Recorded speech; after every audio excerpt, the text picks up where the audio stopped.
Good morning everyone, welcome to K S study. তোমাদের আজকে যেটা হবে সেটা হচ্ছে 60টা আমি এমসিকিউ রেখেছি। দেখো, ষোড়শ মহাজনপদ চ্যাপ্টারটা থেকে এখান থেকে কি কি প্রশ্ন আসে সেগুলো খুব ভালো করে তোমরা প্র্যাকটিস করে নাও। WBP, KP, WBPSC, clerkship, miscellaneous, SSC, railway সবার জন্য। কেমন? আজকে সকাল 6টায় ডেলি কারেন্ট অ্যাফেয়ার্স হয়েছে তোমাদের নলেজ অ্যাকাউন্টে। তারপর 7টার সময় মহাজনপদের এই প্রশ্ন। প্র্যাকটিস ক্লাস 8:45-এ ডেলি ম্যাথ বুস্টার রয়েছে, 73 নম্বর ক্লাস নলেজ অ্যাকাউন্টে লাইভ, সবাই জয়েন করে নিও। 9:30টার সময় ডাব্লিউবিপি কেপি ইংলিশ ক্লাস কে স্টাডিতে, 10:30টার সময় জিকে ঝালাই নলেজ অ্যাকাউন্টে, আর 7টার সময় আজকে তোমাদের জিকে অনুসন্ধান হবে নলেজ অ্যাকাউন্টে লাইভ। সমস্ত ক্লাসের আপডেট আর লিঙ্কের জন্য অবশ্যই টেলিগ্রাম চ্যানেলে সবাই জয়েন করে নেবে। কেমন? আর আমাদের পিডিএফগুলো তোমরা আমাদের অ্যাপের ইবুক সেকশনে থেকে কালেক্ট করতে পারবে। এই অ্যাপের লিঙ্ক ডেসক্রিপশন বক্সে আছে, বা গুগল প্লে থেকে গিয়ে তোমরা নলেজ অ্যাকাউন্টটা দেখে নাও। কেমন? তো দেখো, ফার্স্ট কোয়েশ্চেন, কোন ভারতীয় রাজা আলেকজান্ডারের বিরোধিতা করেছিলেন? পুরু। কোন শাসক বুদ্ধ এবং মহাবীরের সমসাময়িক ছিলেন? বিম্বিসার। দেখো, এখানে একটা কথা সবাইকে বলে দিই, বিম্বিসার আর অজাতশত্রু এদের মধ্যে কে কার সমসাময়িক ছিলেন এটা তোমাদের বারবার পরীক্ষায় আসে এবং অনেক কনফিউশন হয় এটা নিয়ে। আমি একটু বলে দিই। দেখো, গৌতম বুদ্ধ 566 বিসিতে কে ছিলেন 486 বিসি পর্যন্ত। ঠিক আছে, বিসি মানে এখানে হচ্ছে খ্রিস্টপূর্ব, বিফোর খ্রিস্ট। আর মহাবীর ছিলেন 544 খ্রিস্টপূর্ব থেকে তোমার হচ্ছে 468 বিসি পর্যন্ত। তো এবার বিম্বিসারকে আমরা যদি দেখি, ইনি ছিলেন 544 থেকে 492, আর এখানে অজাতশত্রু এখানে 492 থেকে 460 পর্যন্ত। তো দেখো, এই জায়গাটা আমরা যদি লক্ষ্য করি, বিম্বিসার গৌতম বুদ্ধ থাকছে প্লাস মহাবীরও থাকছে। ঠিক আছে, এই পোর্শনটা পুরো দেখো গৌতম বুদ্ধ আর মহাবীর দুটোর মধ্যেই রয়েছে। আবার অজাতশত্রুও যদি দেখি, অজাতশত্রুর সময়তেও আমরা কিন্তু একটু গৌতম বুদ্ধ পাচ্ছি, আবার একটু মহাবীরও পাচ্ছি। সুতরাং বিম্বিসার এবং অজাতশত্রু এনারা দুজনেরাই কিন্তু মানে গৌতম বুদ্ধ মহাবীর দুজনেরই সমসাময়িক ছিলেন। আশা করি এটা পরিষ্কার হয়েছে। এবারে নেক্সট কোয়েশ্চেন হচ্ছে, উত্তর বিহারের প্রাচীন নাম কি ছিল? উত্তর বিহারের প্রাচীন নাম ছিল ভাজ্জি বা বজ্জি। প্রাচীন ভারতে মগধের সর্বপ্রথম রাজধানী ছিল কোনটা? রাজগীর। আলেকজান্ডার যখন ভারত আক্রমণ করেন তখন মগধের শাসনকর্তা কারা ছিলেন? নন্দ রাজারা। নিচে উল্লেখিত মগধের শাসনকর্তাদের মধ্যে কে আলেকজান্ডারের সমসাময়িক ছিলেন? ধননন্দ। খ্রিস্টপূর্ব 6ষ্ঠ শতকে কোথায় প্রথম রিপাবলিক অফ ওয়ার্ল্ড অনুষ্ঠিত হয়েছিল? বৈশালী। নেক্সট কোয়েশ্চেনে যাবার আগে সবাইকে বলে দিই, তোমরা যদি ডাব্লিউবিপি কেপির কোনো পরীক্ষা দাও সেক্ষেত্রে পরিবর্তন ব্যাচে তোমরা অবশ্যই জয়েন করতে পারো আমাদের সাথে। এখানে তোমাদের এই ধরনের পুরো সবকটা সাবজেক্টের সবকটা চ্যাপ্টারের অনলাইন টেস্ট সিরিজও রয়েছে, প্লাস তোমাদের প্রত্যেকটা চ্যাপ্টারের ডিটেলস ডিসকাশন এবং প্রচুর প্রত্যেক চ্যাপ্টার ওয়াইজ কোয়েশ্চেন্স তোমাদের রয়েছে, যেগুলো তোমরা রেকর্ডেড ক্লাস হিসাবে এখন দেখতে পারবে। তার কারণ এই পরিবর্তন ব্যাচের 98% ক্লাস কমপ্লিট হয়ে গেছে, পুরো সিলেবাস পশ্চিমবঙ্গের ভূগোল ছাড়া সমস্ত ক্লাস তোমাদের এখানে দেওয়া হয়ে গেছে। 500 প্লাস মক টেস্ট তোমাদের এখানে রয়েছে, প্রত্যেকটা সাবজেক্টের চ্যাপ্টার ওয়াইজ টেস্ট। আরও ডিটেলস জানার জন্য এই নাম্বারে তোমরা হোয়াটসঅ্যাপ অথবা কল করে নিও। এই একই রকমভাবে তোমাদের পিএসসি ক্লার্কশিপের প্রিলিমিন ব্যাচও রয়েছে, প্লাস নতুন দুটো ব্যাচও স্টার্ট হয়েছে। তোমরা যদি লাইভ ক্লাস করতে চাও সেক্ষেত্রে railway foundation batch, NTPC group D বা জেইর জন্য এই ব্যাচে জয়েন করতে পারো। আজকে 31 পর্যন্ত তোমাদের লাস্ট এই অফারটা রয়েছে। আর এই প্রাইজে আরও একটা আজকে অফার রয়েছে তোমার এসএসসি ফাউন্ডেশন, জিডিএমটিএস, সিএইচএসএল, এটাও তোমাদের রিসেন্টলি স্টার্ট হয়েছে, একদম লাইভ ব্যাচ। তোমরা চাইলে এগুলোতে জয়েন করতে পারো। এই হোয়াটসঅ্যাপ নাম্বারে যোগাযোগ করে নিও। কেমন? চলো নেক্সট, কোন শাসক পাটলিপুত্রকে প্রথম রাজধানী হিসাবে নির্বাচন করেছিলেন? উদয়ন। কোথায় 16টি মহাজনপদের তালিকা পাওয়া যায়? অঙ্গুত্তর নিকায়। মগধের প্রথম রাজধানী কোনটা? গিরিভোজ বা রাজগৃহ। কে পাটলিপুত্র প্রতিষ্ঠা করেছিলেন? উদয়ন। কারা বৈশালীতে প্রথম রিপাবলিক অফ ওয়ার্ল্ড প্রতিষ্ঠা করেছিল? লিচ্ছবি। প্রাচীনকালে মগধের কোন শাসক সিংহাসন আরোহণ করার জন্য তার পিতাকে হত্যা করেছিলেন এবং পরে আবার নিজের পুত্রের হাতে নিহত হয়েছিলেন? অজাতশত্রু। নিচে উল্লেখিত মগধ রাজাদের রাজত্বকালগুলিকে ক্রম অনুযায়ী যদি আমরা সাজাই কি হবে? 4, 2, 1, 3। আমি এটা আরো ভালো করে বোঝার জন্য তোমাদের পরপর এখানে দিয়েছি, দেখো। প্রথমে হরজঙ্ক, তারপরে শিশুনাগ, তারপরে নন্দ, তারপরে মৌর্য, তারপরে সাতবাহন, তারপরে কুষাণ, তারপরে কিন্তু গুপ্ত আসে। তারপরে গোদাবরী নদীর তীরে মহাজনপদ ছিল কোনটা? অশোক। এটা অ্যাকচুয়ালি অশোক হবে।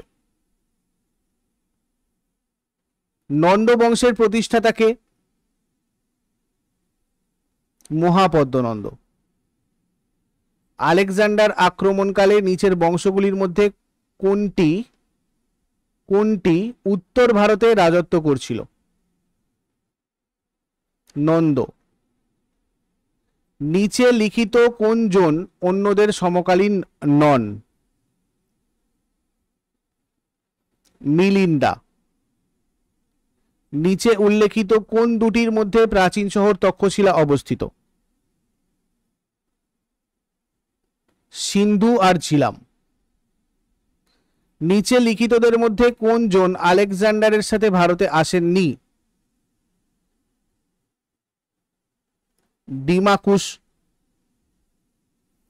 খ্রিস্টপূর্ব 6ষ্ঠ শতকে মহাজনপদের সংখ্যা ছিল কতগুলো?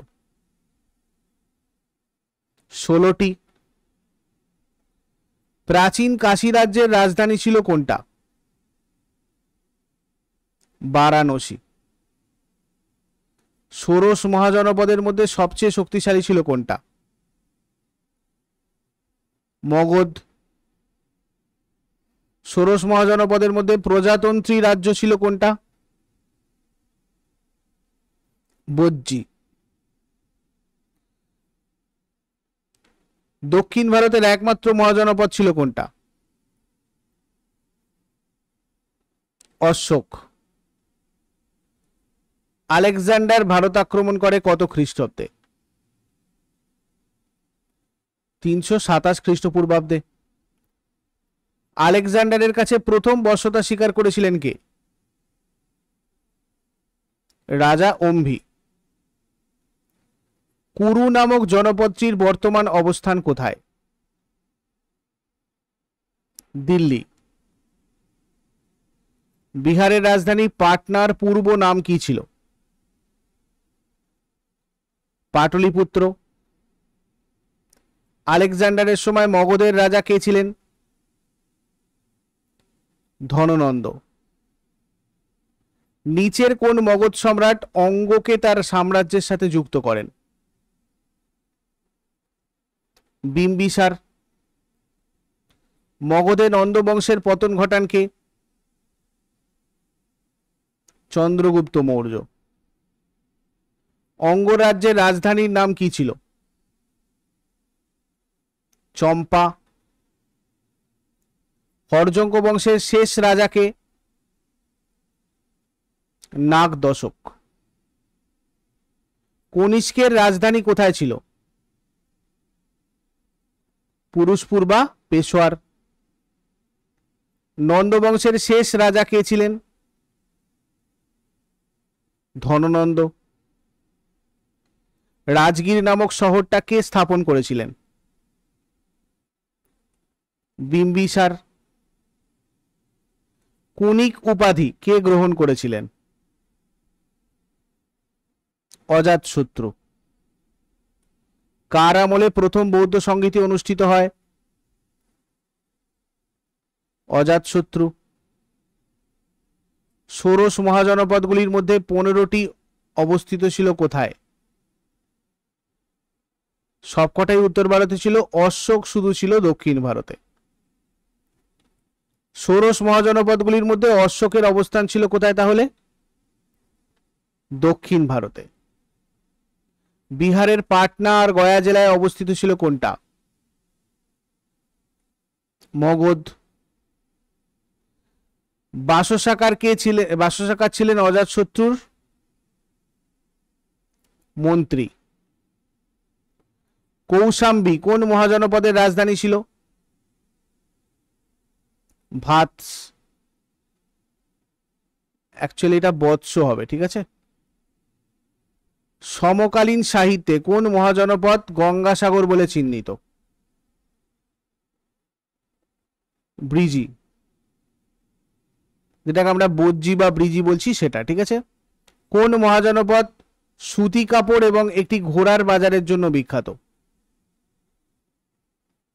কাশী। দিল্লির প্রাচীন নাম? ইন্দ্রপ্রস্থ। ধননন্দকে আগ্রামেশ বলতো কারা? গ্রিকরা। দ্বিতীয় পরশুরাম উপাধি গ্রহণ করেছিলেন কে? মহাপদ্মনন্দ। কালাশোক বা কাকবর্ণকে হত্যা করেছিল কে? মহাপদ্মনন্দ। বুদ্ধ এবং মহাবীর নিম্নলিখিত কোন মহাজনপদের অন্তর্ভুক্ত ছিলেন? বজ্জি বা ব্রিজি যেটা। কে পাটলিপুত্রকে তার রাজত্বকালে মগধের রাজধানী করেন এবং এখানে একটি ছোট দুর্গের নির্মাণ করেন? উদয়ন। সেই রাজ্যটির নাম বলুন যেখানে যুদ্ধের জন্য প্রথম হাতি ব্যবহার করা হয়েছিল? মগধ। নিম্নলিখিত মহাজনপদগুলির মধ্যে কোনটি সঠিকভাবে তার রাজধানীর সাথে মেলে? 1, 2 আর 4। 1, 2 আর 4। সুরসেন মহাজনপদের রাজধানী কোথায় ছিল? মথুরা। কোন রাজ্যের অপর নগরের নাম ছিল পাবা? মল্ল। প্রাচীন চম্পা শহরটিকে ড্যাশ মহাজনপদের রাজধানী বলে মনে করা হয়? অঙ্গ। ছাপাঙ্কিত মুদ্রাগুলি কোন ধাতু দ্বারা তৈরি করা হয়েছিল? রূপা। নিম্নলিখিত কোন মহাজনপদ 8টা প্রজাতন্ত্রী গোষ্ঠীর একটি মৈত্রী সংঘ ছিল? বজ্জি। ষোড়শ মহাজনপদগুলির মধ্যে কোন মহাজনপদ যমুনা নদীর তীরে অবস্থিত? বৎস। এই 7টা প্রশ্ন তোমরা ভালো করে করে যেও। আর আমাদের কোর্সে জয়েন করার জন্য এই নাম্বারে যোগাযোগ করো আর টেলিগ্রাম চ্যানেলে যুক্ত হয়ে যাও পরবর্তী ক্লাসগুলোর আপডেট ঠিকঠাকভাবে পাওয়ার জন্য। আজকের পরের ক্লাস তোমাদের রয়েছে 9টা 30-এ ইংলিশ লাইভ ক্লাস। সবাই জয়েন করে নিও। Thank you so much. Take care. Have a great day.